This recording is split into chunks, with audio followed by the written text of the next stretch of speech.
One of the most familiar passages in all of the scripture, Luke 10:38 to 42. And as you're turning once again, if you are here for the very first time, if you are invited by your friend, by your family, marami pong salamat again.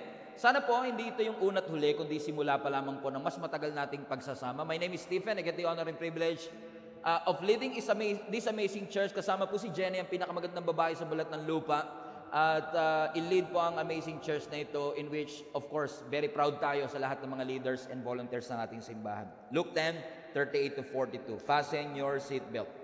As Jesus and His disciples were on their way, He came to a village where a woman named Martha opened her home to Jesus. She had a sister called Mary, who sat at the Lord's feet listening to what He said. But Martha was distracted by all the preparations that had to be made. Let's read verse 40 again. But Martha was distracted. Once again, but Martha was distracted. Once again, but Martha was... Pwede nyo ba palitan yung Martha ng pangalan nyo? But Stephen was distracted. Amen? Was distracted by all the preparations that had to be made. She came to Jesus and he asked Jesus, Lord, don't you care that my sister had left me to do the work by myself? Sabihin nyo naman po sa kanya, tulungan niya ako. Martha, Martha. Alam niyo, pag inulit ni Lord pangalan ninyo, kabahan na kayo. Martha, Martha, you are worried and upset about many things. Pwede niyo ba palitan ng pangalan niyo yung Martha? Stephen, Stephen, you are worried and upset about many things, but one thing is necessary. Few things are needed, indeed only one. And Mary has chosen what is better, and it will not be taken away from her. Pinamagatan ko po ang mensaheng itong Mary in a Martha world. How to become a Mary in a Martha world. Parang hindi kayo na-excite sa title ko. Pinag-isipan ko yan eh. Alam niyo po si Satanas, isa sa mga greatest temptation niya, kasalanan. Pero hindi naman po lahat ng tao, sa lahat ng pagkakataon, especially those Christians who are mature enough in their faith, ay bumabagsak sa lifestyle ng kasalanan. Kaya minsan, kapag hindi ka makuha ni Satan sa kasalanan, ang isang temptation na ginagamit ni Satan na very effective din is actually busyness. Pagiging busy. Sabi mo nga sa katabi mo, tatakbo ka bang busy? Busy. Vice Mayor. Okay. Yung iba sa inyo, mamaya pa magigits yung mga alas 5. Amen. Yung business, everybody say business. Bakit? Ang business by definition, sabi po ng dictionary, it refers to a state of being constantly occupied. Pag busy, constantly occupied with tasks, responsibilities, or even activities. Pansinin niyo po yung mundong ginagalawan natin. Pag busy ang tao, yun yung default state. Meaning, pag di ka busy, may mali sa'yo. Pag busy ka, yun yung normal sa tao. At pansinin niyo po, ang mundong ginagalawan natin nowadays, in a social media, Facebook generation, yung mga technology or gadget na hawak po natin is actually, kung papansinin po ninyo, is eliminating the boundary between work and rest. Hindi mo na alam, pag hawak mo yung cellphone mo, nagtatrabaho ba ako, nagpapahinga? Because even when you are at home, once nabuksan mo yung laptop mo, yung cellphone mo, hindi mo alam, nag-work ka na. So nawawala na yung boundary ng trabaho at pagpapahinga. Hindi po katulad ng unang panahon, pagpatak ng alas 5, pag uwi mo ng bahay, pwede mo nang wag intindihin ang trabaho mo, hindi ka required sumagot sa email, but since your phone has an email application, sometimes natitempt kang sumagot, hindi mo na tuloy ma-distinguish ano ba talaga ang trabaho at pahinga. At pag tinanong nyo ang isa't isa, kamusta araw mo? Ang madalas sagot niyan, I had a crazy day. Kamusta ang linggo mo? I have a hectic day. At kapag ang schedule mo hectic, ang schedule mo crazy, ang schedule mo non-stop, ginagawa natin siyang badge of honor. Ako kasi busy kasi masipag ako, ikaw hindi ka busy, so tamad ka. Ginagawa natin siyang badge of honor, a badge of our pride, mula sa school hanggang sa ating trabaho. Kapag puno ang schedule natin, matagumpay ang buhay natin. Correct? Pansinin niyo yung mundo natin. Ganito ang nagiging basis natin kung saan sa maraming tao, yung business ang nagpo-provide ng sense of purpose sa kanilang buhay. To the point na minsan, yung busyness na rin had become their identity. Pag hindi sila busy, hindi sila yon. Okay? Okay, hindi ako magets. Na minsan, ginagamit natin ang busyness para itago yung need to address the issues. Pastor, wala akong issue. Kung tingin mo wala kang issue, yun yung issue mo. Because all of us had issues. We have issues. At minsan, dahil busy tayo, ginagamit natin ang busyness to cover up the issues of our lives. Broken-hearted ka, gawin mong busy ang sarili mo para hindi mo mapansin yung brokenness mo. Correct?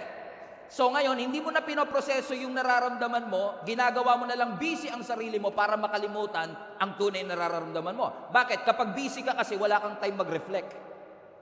So kapag malungkot ka, gawin mo na lang busy ang sarili mo. Pag broken heart ka, gawin mo na lang busy ang iyong sarili. Nagiging sense of identity. Pag anxious ka, gawin mo busy ang sarili mo para hindi mo siya maalala. Broken heart ka, inom ka pare. Makakalimutan mo yan. Yung nga lang, kinabukasan, dagdag problema mo, may sakit ka ng ulo, may hangover ka. Pero anong ibig sabihin? Kasi pag puno ang schedule natin, pagka tayo'y busy, wala na tayong panahon para mag-reflect. Bakit nga ba ako nasaktan? Ba't ko ito nararamdaman? Ano ang purpose ng Panginoon kung bakit niya inalaw ang mga bagay na ito? Kaya po sinabi ng scripture sa atin that an anxious heart weighs a man down. Kapag ang puso natin ay anxious, ang puso natin ay stressed, ang puso natin ay punong-puno ng bagabag at pangamba, hinihila ka nito pababa. Correct, mga kapatid? And I believe with all my heart na maaaring hindi lang nakikita, pero lahat po tayo dumadaan sa anxiousness, sa takot. Dumadaan tayo sa stress. Ano man ang estado ng buhay, napansin niyo po ba na ang stress is actually a silent assassin? In fact, ang mga medical professional nga naguguluhan sila. Ang stress ba ugat o bunga? Hindi nila alam. Yung stress ba, kaya ka ba nagkakaganyan dahil sa stress? O kaya ka resulta ng stress? Gulo din sila eh. Ano ba siya? Ugat ba siya o result? Because there is a correlation between stress sa iyong emotion at physical. Kapag naapektuhan ng puso mo, naapektuhan ng katawan mo. Hindi ka makatulog because you're anxious. Hindi ka makatulog because you're afraid. Hindi ka maka-amen kasi natatakot ka. Pansinin po ninyo, stress ba ang may trabaho? Stress po ba ang may mga trabaho? Eh yung walang trabaho? Stress pa rin. Yung may anak po ba stress? Eh yung walang anak, stress pa din. Stress po ba yung may negosyo? Eh yung walang source of income? O stress pa rin. Stress po ba yung tumataba? Eh yung hindi ka tumataba? O stress pa rin. Regardless of the situation. Stress kapag may gadget. Stress pag walang internet connection. Stress kapag may cellphone. Stress kapag walang charger. Stress kapag may budget, halong stress pag walang budget. And it doesn't matter if you are 7 years old or 70 years old, lahat tayo dumadaan sa anxiety, stress, and even worse, for some people, they're going through depression. Old and young, rich and poor, we have to deal with stress and the temptation to be anxious every single day. This is where the text brought us, dito po sa text na binabasa natin, sa Luke chapter 10, patungkol po kay Mary and Martha. Ang story po ni Mary and Martha is actually a well-known narrative in the Gospels. Ito pong storya na ito, nag-uusap ang Panginoon sa akin, kasi parang ipinakita po ng storya sa atin yung tension, everybody say tension, yung tension between the demands of life and the need for spiritual connection, which is parehong important. Tama po bang maging responsable ka sa buhay? Responsableng tatay, responsableng anak. It's good. It's not wrong to be responsible. So may demand ang buhay. Kung tatay ka, hindi pwedeng walang demand. Kung nanay ka, hindi pwedeng walang demand. Kung breadwinner, hindi pwedeng walang demand. But at the same time, may demand sa buhay, pero meron ding need for spiritual connection. Na minsan na isa-sacrifice ang spiritual connection ng demands of life. Na minsan naman, too focused with spiritual connection, nagiging irresponsible naman sa buhay.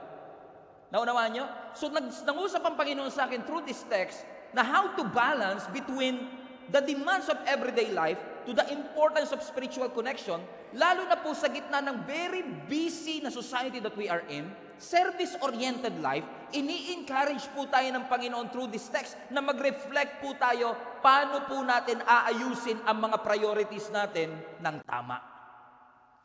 Sabi mo sa katabi mo, fasten your seatbelt. Papunta na tayo sa exciting part. So ang sabi ng text natin sa Luke chapter 10, si Jesus daw po kasama ang mga disciples, minimum of 13 people, puro lalaki. Pumunta sa bahay ni Mary at ni Martha, na kapatid si Lazarus, na next chapter sa ibang passage binuhay niya. Okay? So si Jesus together with his disciples, dumaan sa bahay ni Mary and Martha. Pareho nilang welcome si Jesus, pero si Mary lang ang nag-receive kay Jesus.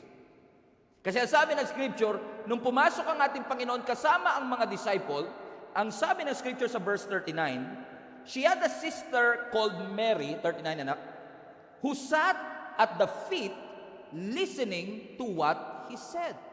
So nung pumasok si Jesus Christ, ang sabi ng Scripture, may dalawang magkapatid.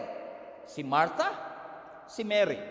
Nung nakita ni Mary na si Jesus ay nandyan, imbis na maging aligaga, imbis na maging abala, imbis na asikasuhin ang pangangailangan nila, umupo siya sa harapan ng Panginoon, nakinig sa sinasabi ni Jesus Christ.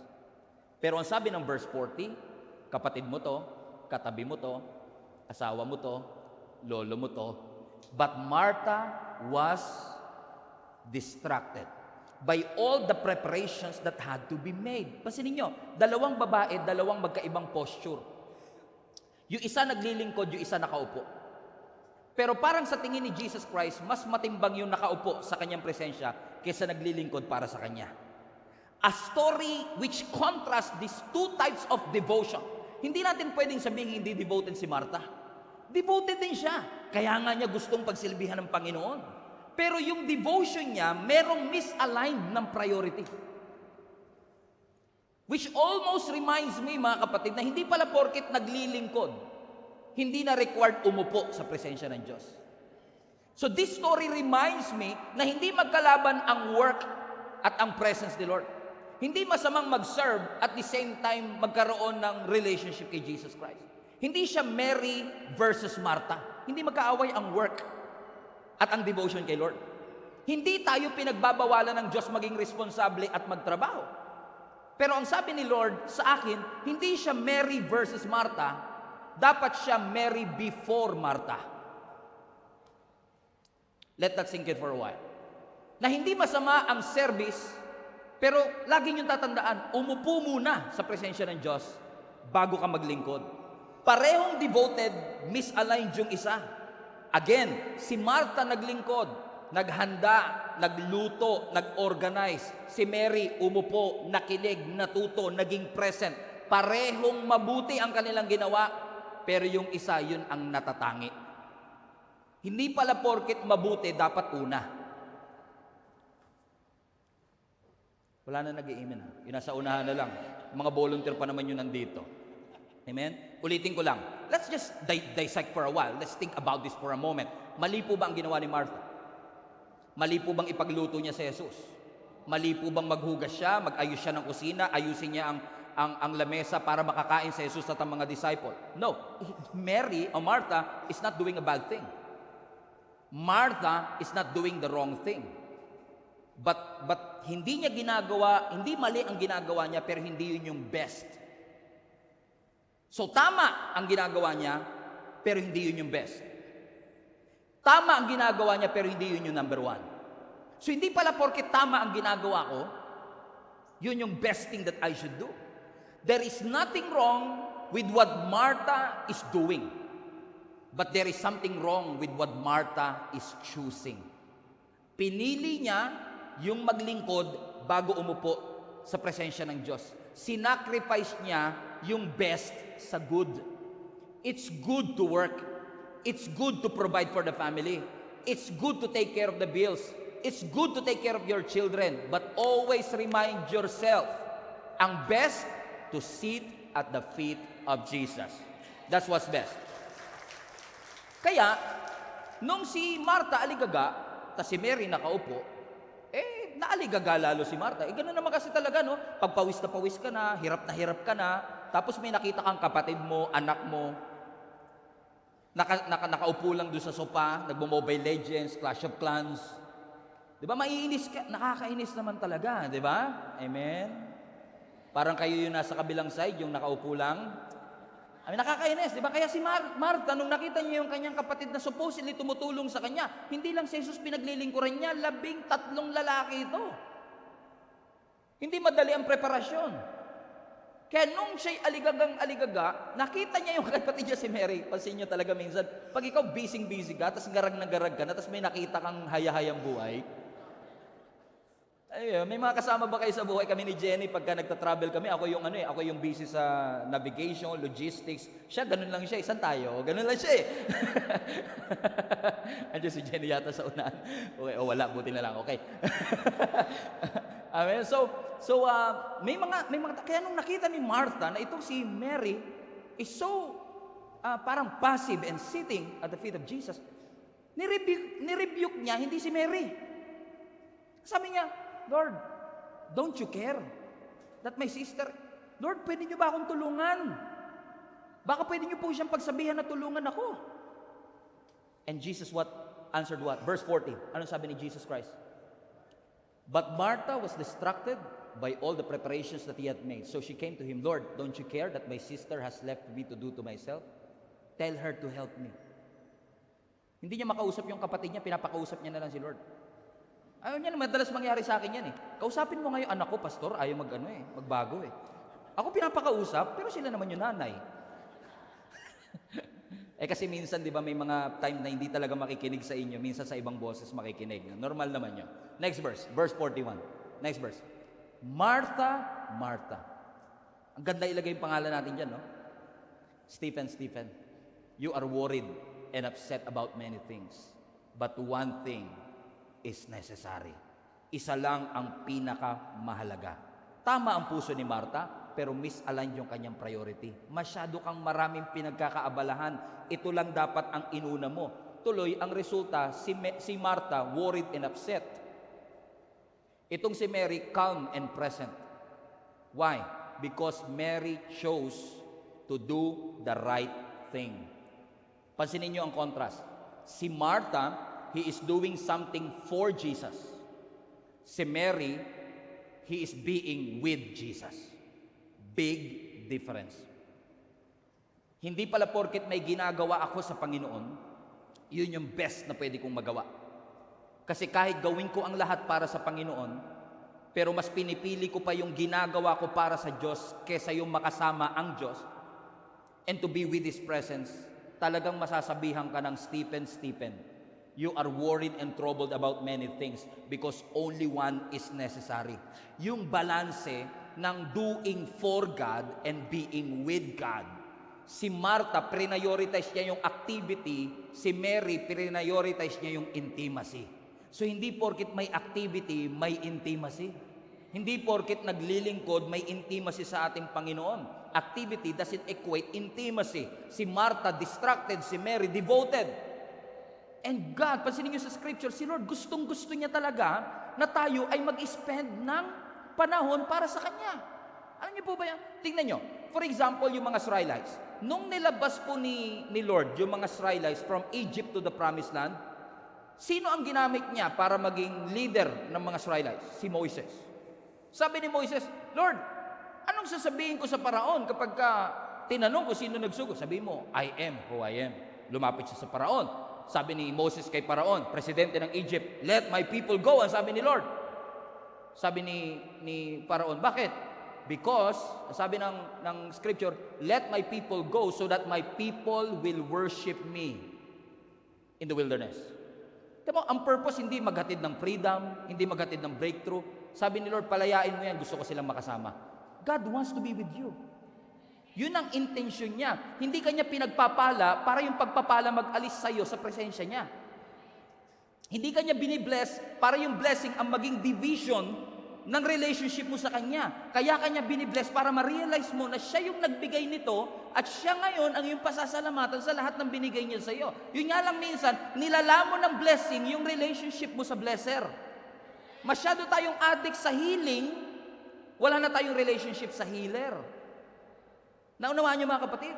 Kaya sabi ni Jesus Christ, Martha, you are worried about many things. Hindi niya nga nirebuke si Martha, hinto mo yung ginagawa mo.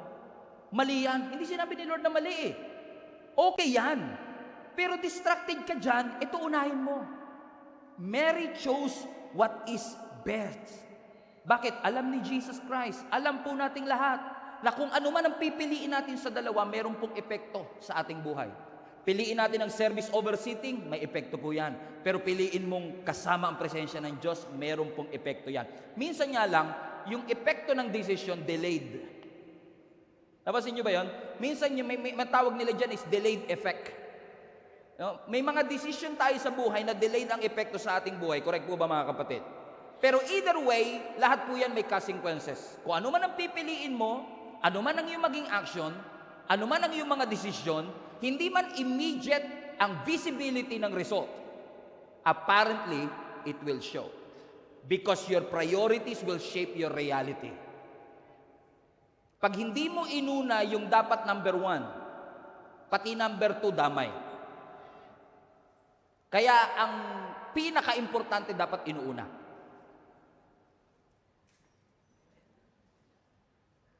Amen po ba? For example, classic na to eh. Binotones mo. Unang botones, mali. Pero sabi mo, nagkamali ako sa una, pero itatama ko sa huli. Tinama mo sa huli, pero mali pa rin. Kasi pag namali ka sa una, mali na lahat. Ganon din sa prioritization. Pag inuna mo yung service over sitting, kahit anong sikap mo, mali na lahat. Kailangan yung number 1, yun ang number 1.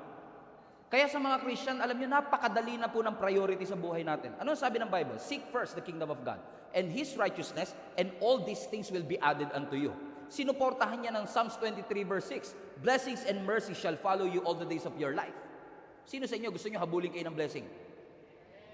Ba't kayo humahabol? Baliktad ang priority. Hinabol mo yung dapat humahabol sa iyo. Ano ba sabi ng Bible? Blessings and mercy shall follow you. Hindi ikaw ang hahabol. Hindi ka kasi tatay, pastor, di mo alam kapag nandiyan na yung mga bayaran sa kuryente. Kasi nga, nagpapanik tayo. Alam nyo, ang panik, natutunan ko sa buhay ko, hindi porket nagpapanik si Lord. Yun lang kailangan na iba, pwede na umuwi. Sabi mo sa katabi mo, huwag ka magpanik. It's organic. Amen? Your priorities will shape your reality. So, kung ano ang una, yun ang dapat unahin. Ang sabi ng scripture, seek first. So, ang mga Kristyano, madali na sa atin ang prioritization. Hindi na po mahirap mag-prioritize. Para hindi kayo naniniwala. Mas madali sa Christian mag-prioritize kaysa sa non-Christian. Hindi pa rin kayo naniniwala. Try ko yung side na to. Mas madali sa Christian mag-prioritize kaysa sa non-Christian. Bakit? Bakit? Nag-amen kayo, tapos kayo tinanong ko kung bakit. Ayaw mo. Bakit? Kasi sa Christian, alam mo na yung number 1. Hindi mo na problema yung 1, 2 na lang iintindihin mo. And problema, yung mga Christian sa ibang bansa, hindi kayo to, perfect kayo eh. Yung 3, ginagawang number 1. Tapos magre-reklamo kay Lord, bakit sali-saliwa buhay ko? Sabi ni Lord, mali design eh. Hindi mo naman pinaprioritize si Lord kasi gusto mo siyang irespeto. Kasi gusto mo lang siyang sundin. Kasama yon, pero kaya mo siya pinaprioritize kasi yun ang design. Kapag inuna mo siya, kapag inuna mo yung pag-upo sa Kanya, when you put Jesus at the center of your life, the circumference will automatically be blessed. Yung nga lang, nakafocus tayo sa maraming circumference, kaya sabi, you are worried and distracted about many things, ito lang ang importante. Ilagay mo si Lord sa gitna and everything else will fall into place. Amen? Palapakan natin ang Panginoon. Yun nga ginawa ko, pastor. Inuna ko si Lord. Nagsimba ako 2 linggo. Wala naman nabago sa buhay ko eh. 2 linggo? Bakit? Kasi ayaw natin nagtsatsaga. Gusto natin immediate result. Pero karamihan ng desisyon mo, hindi naman immediate ang result eh. Tama? Masama o mabuti, hindi immediate. For example, yung dahon ng halaman o dahon ng puno, pag tinanggal mo siya, pinitas mo siya, kung green yung dahon, nagiging brown ba agad? Green pa din. Pero hindi porket green siya, buhay pa siya. Patay na siya, detached na siya. Hindi mo palang halata. Kasi green pa eh. But it's only a matter of time yung green magiging brown. Bakit? Detached. Kaya maraming ganyan eh. Hindi kayo ito taga-ibang church. Hindi ako nagsimba 6 na linggo. Okay pa naman ako. Green pa oh. Tama? Pag nag-pray ako, parang sinasagot. Wala namang nangyayaring masama sa pamilya ko. Mga anak ko, okay pa naman. So okay lang siguro, naintindihan siguro nila, gawin ko ang 7 times. 8 times. Pero hindi natin alam, yung epekto ng decision, delayed ang result. Hindi porket okay pa sa pananaw mo, ay ibig sabihin, okay ka pa. The moment na dinitouch mo yung sarili mo sa Lord, yun na yung simula that the separation is the start of your death spiritually.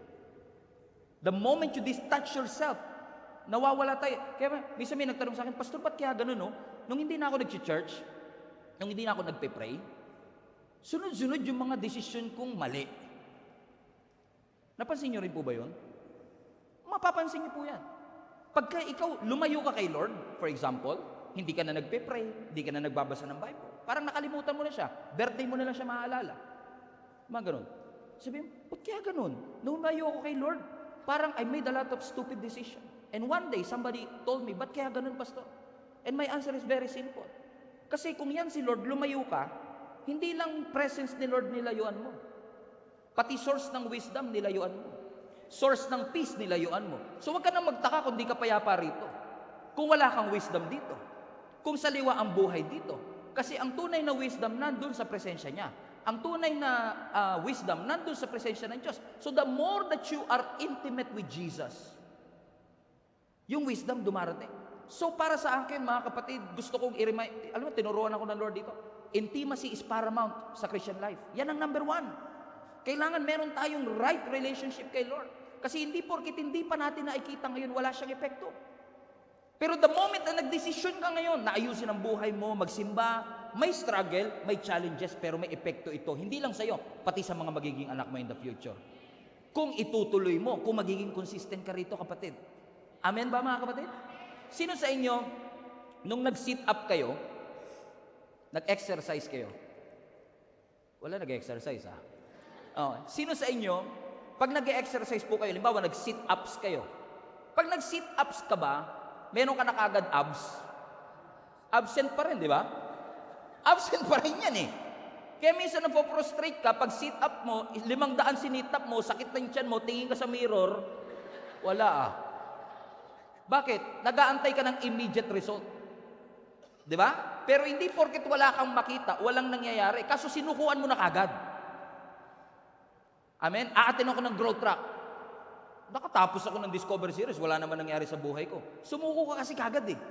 Hindi mo alam na kung itutuloy mo yung tamang desisyon, it will lead you to a better life. Ganon din sa mali. Ganon din sa mali. Sa una, akala mo walang epekto yung mali, pero kung itutuloy-tuloy mo, kapahama ka ng dulo niya. Amen po ba, mga kapatid? Tama? Halimbawa, maganda yata ngayon mag-invest ah. Power? Power. Power? Okay. Halimbawa, 25 years old ka. Sabi, alam mo, habang bata ka pa, mag-invest ka. Bumili ka ng real estate. Kung kaya mo bumili, mag-ipong ka, mag-invest ka. Pag nag-i-invest ka habang bata ka, parang ikaw lugi, parang kang nawawalan. Di ba? Kasi hindi mo naman kagad makukuha eh. Hindi mo kagad makikita yung result. Pero antayin mo, 30 years later, magpapasalamat kang sinimulan mo ng maaga. Tama ba, mga kapatid? Bakit? Kasi yung epekto ng desisyon, may delayed effect. So the moment that you decide, maglilingkod ako, okay lang walang quiet time, maglilingkod ako, ayoko umati sa mga mentoring, basta ako, maglilingkod na ako. Puro responsibility, walang intimacy. Amen? Akala mo walang effect, okay ka pa, magugulat ka, 6 months, 6 years, burn out. Kasi ang effect, delayed. Correct? But at the same time, when you focus on Jesus, when you prioritize His presence, when you sit at His feet, tinatawanan ka ng iba, hindi ka nila maintindihan, but time will come. you will be grateful na ginawa mong number 1, yun dapat mong inuuna. Amen po ba mga kapatid?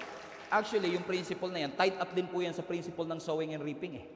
Because what you sow right now, S-O-W, what you sow, tinanim mo, what you sow will eventually show. Correct? Yan yung, ano sabi ng scripture, kung anong tinanim mo, yun ang aanihin mo.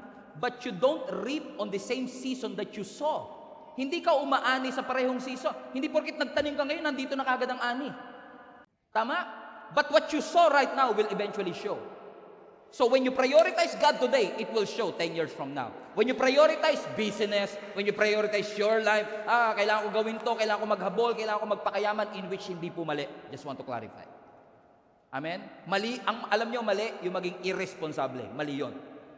Tamang maging responsable. Kung ikaw po'y tatay, maging responsableng tatay. Kung nanay, maging responsableng nanay. Kung anak, maging responsableng anak. Do everything that you can to be as responsible enough as possible. But, always remember, no matter how responsible we are, pagdating ng challenges, sino po ba tatawagan natin? Sino po ba ang hahanapin natin? In the midst of trials and difficulty, whom you gonna call? Ghostbuster? No. Jesus Christ. Amen. Yung mga millennial nakakaintindi sa akin. Galatians, di na nila kilala yung Casper na naabutan yan. Galatians 6 verse 7 to 9. Do not be deceived. God cannot be mocked. A man reaps what he sow. Tagalogin ko yung last part. Aanihin ng tao ang kanyang tinanim. So, by that principle, whoever sows to please their flesh, from the flesh will reap destruction. So kung magtatanim ka sa laman, ang bunga niyan, destruction. Pero kung magtatanim ka sa spirit, from the spirit you will reap what? Eternal life. Ito yung last part gusto ko. Verse 9. Everybody read. Sabi mo sa katabi mo, let us not become weary in doing good, for at the proper time. See? Yung result dulo, at the proper time we will reap a harvest if, conditional, if we don't give up. Ang problema, inaantay mo na yung reaping, 2 beses mo palang ginawa. Napofrustrate ka ngayon. Eh sabi ng scripture, aani ba? Yes. Ulitin ko po, bigyan ko kayong chance. Aani po ba? Yes. Pero kailan? Proper time. Pero minsan, dumating yung proper time, gumibab ka naman. Sinukuan mo naman. Correct?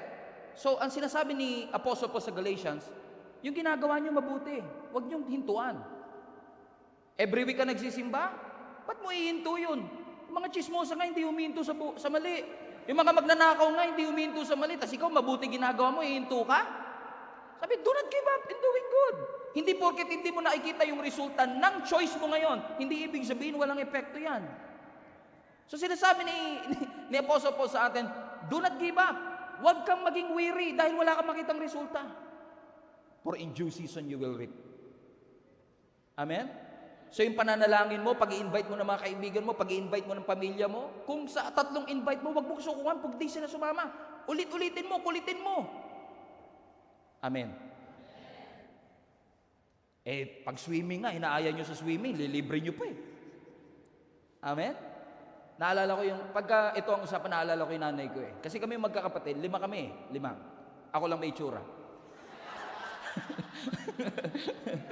Joke lang kay Bayo, kinuha ko lang. Okay, 5 kami magkakapatid, pero para ho kaming hagdan. No? Ako ang panganay, yung pangalawa ko, 1 year lang ang gap. Tapos may konting gap yung pangalawa, pangatlo. Si Len, Pastor Len yung pangatlo. Then yung si Aileen, 1 year lang din ang gap. And then si Andrew yung bunso po namin. So nung lumalaki po kami, nag-i-start si Tatay Larry na maging pastor na. Naglilingkod siya sa Panginoon.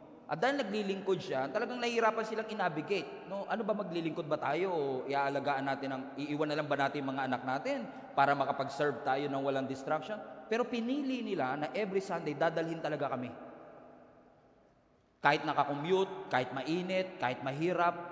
Yung nanay ko, naalala ko, kasi ako panganay, so mga 6-7 years old na ako noon, mag-jeep kami mula sa may Malabon, Asoge. Asoge Street na kami lumaki. No?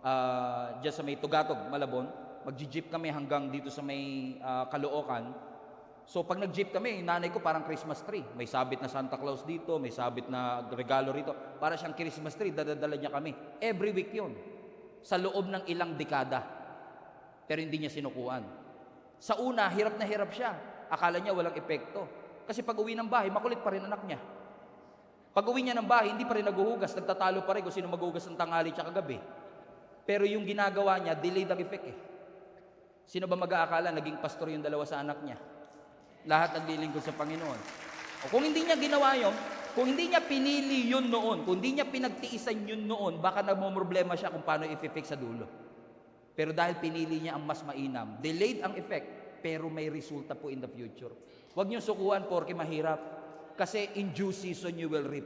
Walang disiplinang madali agad sa simula. Nag-low carb ako, pastor, 3 araw. Iba lumabas, high carb. Oo. Ano ang sabi ng Hebrews 12 verse 11? No discipline seems pleasant at the time. It was painful. Masakit siya. Lahat ng disiplina masakit. Amen? Come on, let's preach to ourselves. Sabihin nyo sa sarili nyo. Sabihin ko sa sarili ko. Amen? Walang disiplinang madali. Sabihin nyo. Amen? Ulitin natin. Walang disiplinang madali. Gumising ka ng maaga. Kumain ka ng healthy. Come on. Matulog ng maaga. Walang disiplinang madali. Masakit siya. Pero ano sabi ng scripture? But later on, however, it will produce what? A harvest of righteousness and peace for those who have been trained by it. Amen? So ano sinasabi sa atin ng writer ng Hebrews? Sa una mahirap, sa una masakit. Sa una, pag pinili mo yung magmumukha kang masama, magmumukha kang tamad sa mata ni Martha. Magmumukha kang walang silbi sa mata ng ibang tao. Pero I'm choosing the right thing. This is what God wants for me, to rest in His presence. Yung nga lang, takot tayo magpahinga minsan kasi ang thinking natin ng rest, passive lagi. Gusto niyo po bang magpahinga? O tayo nyo, di kayo maka-amen. Kasi ang interpretation ng magpahinga, mamaya pa. Magpahinga habang buhay. Di ba ganun ang perception natin ng rest? Pero rest is, yung rest na sinasabi ng scripture. For example, Matthew 11:18 verse 28. Ano sabi ng Matthew 11? Come to me, all of you who are weary and burdened, and I will give you what? Rest. Hindi sinasabi ni Lord na kapag ikaw burdened, pagod, lumapit ka kay Lord, patay ka. Mamamayapa ka na. Bibigyan kita ng pagpayapa. Saint Peter ka ngayon. Hindi ganun sinasabi ni Lord. Yung sinasabi ni Lord na rest dito, hindi passive rest. Active rest. You're working, but resting at the same time. Alam niyo po kung bakit? Because when you work, God will rest. But when you rest, God will work. Amen? So sabi ni Lord, come to me all of you are weary and heavy laden and I will give you rest. Passive. For example, I am preaching right now, active, but I'm resting in Him. Bago pa man ako umakyat ng stage, sinasabi ko na, Lord, it's up to you. Ikaw na po bahala. I've done everything that I could. I prepared enough. Inaral ko, ginawa ko ang lahat, but at this point, I rest in you. So hindi ako tulog ngayon, but I'm resting in Him. That's what I'm trying to say. That you rest in the Lord. Pumunta ka sa Lord, sabi ni Lord, nabibigatan ka ba? Worried ka ba? Anxious ka ba? Nababagabag ka ba kung paano nyo babayaran ang inyong utang? Kung paano kayo makakabayad sa kuryente? Kung paano mapagtatapos ang inyong mga anak? Worried ka ba sa future mo? Worried ka ba na mag-isa kang tatanda? Worried ka ba na ma-reject? Kinakabahan ka ba sa magiging future mo? Come to me! Lahat kayo na nababagabag at nabibigatan at bibigyan ko kayo ng kapahingahan. Pansinin niyo ang in-offer ni Lord, divine exchange. Palit tayo. Bigay mo sa akin bigat mo, bibigay ko sa iyo kagaanan. Trade your worry into God's rest. Pero tignan niyo yung sequence. Balik mo yung Matthew 11:28 na. Look at these words. Come to me, I will give you rest. Ay, magkababa lang yan. Kita niyo mga kapatid? Come to me, I will give you rest. Question, ano na una? I will give you rest or come to me? Yun ang problema. Hindi ka lumalapit sa Kanya tapos gusto mo rest. Sabi na Lord, baliktad sequence mo Ang sequence ni Lord, come to me first. And when you come to His presence, God will give you rest. Kaya pala si Martha walang kapahingahan. Kaya si Martha aligaga. Kasi inunay niya yung ginagawa kesa yung presence. Sabi ng Lord, ito sequence come to me first and I will give you rest. You're worried about so many things. Only one is necessary. trade your worry into rest. Kaya exhausted ang maraming tao, hindi dahil sa trabaho. Pansinin po ninyo, kahit ang nabe-burn out sa ministry, hindi sila nabe-burn out sa bigat ng trabaho. Nabe-burden sila kasi dinadala nilang mag-isa. You're never meant to carry something. Let me ask you a question. Are you carrying something that is meant for you to surrender to God? Bakit natin dinadala yung bagay na dapat sinusurrender natin sa Panginoon? Ba't mo dala ang worry? Sabi ng Lord, ibigay mo sa Kanya. Ba't mo dala ang fear? Sabi ng Lord, ibigay mo sa Kanya. Ba't mo dinadala ang bigat? Kaya ka nabibigatan. Kaya kayong lahat na nabibigatan. Lumapit kayo sa akin. Kasi ako ang magdadala ng bigat at gusto kong maranasan ninyo ang kapayapaan. Mahal tayo ng Diyos. Tingnan niyo ang 1 Peter chapter 5 verse 7. Cast all your anxiety on Him because He cares for you. Bakit pinapasurrender ni Lord yung anxiety mo? Bakit pinapasurrender ni Lord yung laman ng isip mo? Come on. Anong kondisyon? Anong dahilan? Because may malasakit si Lord. Pastor, naawa na ako kay Lord. Naawa ka kay Lord? Ayusin mo ay sinasabi mo. Ang dami na po kasi niya masyadong planetang pinapaikot, dadamay pa po ba yung problema ko sa buhay? Hindi, yun nga mali natin. Ina-underestimate mo yung Diyos mo, ino-overestimate mo yung higante sa harapan mo. Sabi ng Lord, wag mong i-underestimate ang kakayanan ng Diyos. Ibigay mo sa Diyos. Pastor, 8 billion ng tao, kung lahat yan magbibigay ng problema, wala pong degree of difficulty sa Diyos. Hindi porket mahirap sa'yo, mahirap sa Kanya. Hindi porket tumatakbo ka sa Meralco, tatakbo din siya. Kaya niya nga maglikha ng ilaw na walang kuryente. Let there be light. Walang fuse, walang battery. Nagkaroon ng ilaw eh. Huwag natin i-underestimate ang ating Panginoon. Stop carrying the pressure of performing. You don't have to be everything to everybody. Bakit kami may superhero syndrome kasi tayo? Pasang ko ang lahat. You don't have to. Sabi ng Lord, ba't mo pinapahirapan ang sarili mo? Bigay mo sa akin. Yung iba naman, binigay daw. Pero ang totoo, hindi naman talaga. Sino sa inyo kapag may dinadala kayo, nananalangin po kayo kay Lord? Lord, sana magbago na po ang asawa ko. Lord, sana makaahon po kami sa hirap, makabayad po kami sa utang, nananalangin po kayo. Pero ba't ganun? Nag-pray ka na, pero ayaw mo pa i-release. Paano ko nasabi? Pinalo up mo pa uli eh. Lord, follow up lang po. Natabunan po yata eh, kasi ito na po yung naka-orange oh, mamumutol na po. Kada makakita ka ng orange, nagpapanik ka eh. Aligaga ang buhay mo eh. Magaling tayo mag-pray. Alam niyo, napansin ko mga Christians, magaling sa praying, mahina sa surrendering. Magaling sa praying, mahina sa releasing. Iniyak mo na ba kay Lord? Ulitin ko, iniyak niyo na po ba kay Lord? Eh, ba't di niyo pa i-release? Iniyak na pala eh. Gusto mo may second part? Kung iniyak mo na kapatid, ibigay mo na. Kung ipinag-pray mo na, ibigay mo na. Hindi sinasabi ng Lord, wag ka nang gawin. O, binigay ko na Lord ha. Hindi kinokorek ni Lord ang work. Tama ang work. Ang kinokorek ni Lord yung priority. Unahin mo ang Panginoon. Kasi when God is first, everything will find its place. At mapapansin niyo po yan, kapag hindi niyo priority ang Panginoon, laging mabigat ang lahat ng bagay. Nung nilikha nga po ng Diyos ang mundo, may divine and intentional sequence. Ano na una?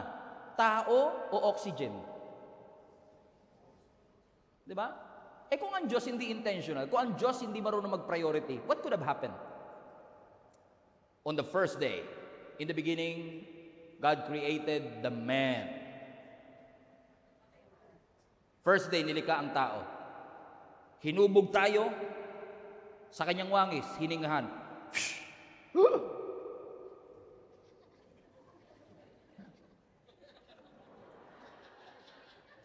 Lord, para nahirap, ay, yung oxygen, sorry, nakalimutan ko, Brad. Tignan nyo, pero alam ng Diyos ang pangangailangan ng tao bago niya likhain ang tao. So, ibig sabihin, kung kaya ng Diyos patakbuhin ang universe, ba't mo iniisip hindi niya kayang patakbuhin ang buhay mo? Trade your worry into rest. Misplaced priority. Kaya po mahirap ang buhay kasi hindi ordered ang buhay. Hindi tama ang prioritization ng ating buhay. Ang gusto ng Panginoon, unahin natin siya. Hindi yung paggising natin, ano ang to-do list ko, ano ang checklist ko. Ang pinakamahalagang checklist, presence ni Lord. Kahit nagawa mo lahat ng to-do list, ang pinakamahalagang to-do list, do I spend time with God? Meron ba akong panahon para i-recognize that every gising is a blessing? Iso-surrender ang lahat sa Kanya. Hindi ko trabahong patakbuhin ang mundo. Trabaho ng Diyos yun. Ang trabaho ko magtiwala. So stop carrying what is meant for you to surrender to God.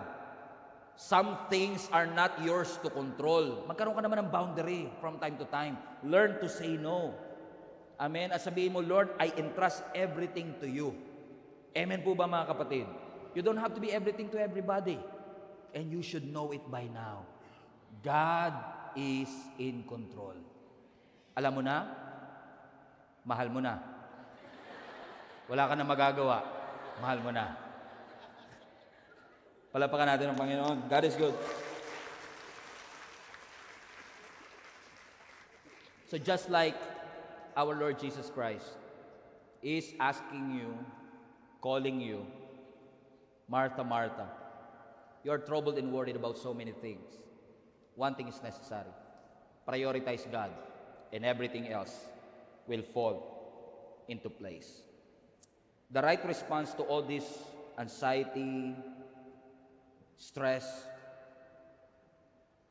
I believe in therapy, I believe in counseling, but I believe that the Word of God is wiser than the wisest counselor.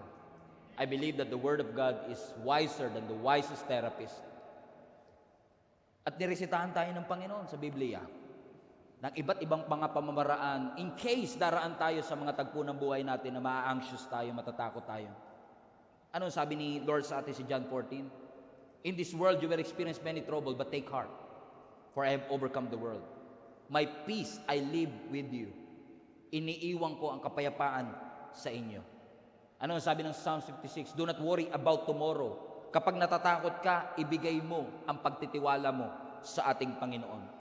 Isaiah 41, don't be afraid, do not fear, for I am with you. Psalms 23 verse 4, when you walk through the valley of the shadow of death, you should not be afraid, for God is with you. Psalm 46 verse 1, God is your refuge and your strength, the very present help in times of trouble. Philippians chapter 4, do not be anxious about anything. Instead, be thankful about everything, for this is God's will for your life. Matthew 11:28, come to me, all of you who are heavy laden, and God will give you rest. 1 Peter chapter 5, cast all your cares upon me, for He cares for you. Wala pong problema na pinagdadaanan mo na mas malaki pa sa Diyos. So when things in your mind seems out of control, when your mind is filled with heaviness and worry and anxiety, busyness, trying to perform and do something, ang sabi ng scripture sa atin, let the presence of God comfort you in this difficult time. I know how it feels like. You know my story. 2018, I've been through depression. Muntik mag-relapse in 2021. It's not easy to go through these mental struggles. Mahirap po siya. But the only thing that helped me, one of the things that helped me, is a reminder that God knows what I feel. He cares for me. And it is His Word that helped me na makalagpas sa bagay na ito. Kasi alam ko, we respect doctors, we appreciate the medicines, pero alam ko ang pinaka-importante kailangan ko, presensya ng Panginoon. I love to be in God's presence. So sabi ng Psalms 94, when your mind is filled with anxiety, let the comfort of God's delight fill you. When your thought seems out of control, in fact, yung translation dito, in the multitude of my anxieties, I love this translation because this is the exact Hebrew word. That in the multitude of your anxieties, yan yung parang yung isip mo nagsanga-sanga na. Ganyan tayo mag-isip minsan, no? Nagsimula ka dito, biglang napunta, di mo na alam kung paano babalik, kung saan siya napunta. Ganon exactly ang sinasabi ni David dito. The Lord, in the multitude of my anxieties. Grabe na po. Hindi ko na po alam kung saan na po. Ang dami kong inaalala, ang dami kong iniisip. Sabi niya, your presence, your comforts, delights me. What's the answer? It's the presence of God. So I wanna mobilize you and challenge you. No? Lagi niyong huwag kakalimutan. Spend time with God every day. Read His Word. Pray. I'm not saying that in a legalistic way. I'm saying that because I believe in the power of God's presence. I believe that the presence of God can do works, miracles in your life that no other medicine, no other doctor can do. Merong kayang gawin ang Diyos at ang Kanyang presensya na hindi kayang i-provide ng kahit saan. Lord, teach us to be a Mary in this Martha world. The world is so busy. The world is so anxious. The world is depressed. Mag-e-election na naman next week. And people are quarreling. People are angry. May hatred. May galit. May hope ang iba na magkaroon ng magandang future. May inis ang iba. May mga galit ang iba. Pero Lord, in the multitude of these feelings and anxiety, let your presence comfort me. And trust everything to you. Hindi ko na kayang kontrolin, pero alam ko ikaw. Meron kang kayang gawin. Merong magagawa ang Panginoon. Everybody stand to your feet.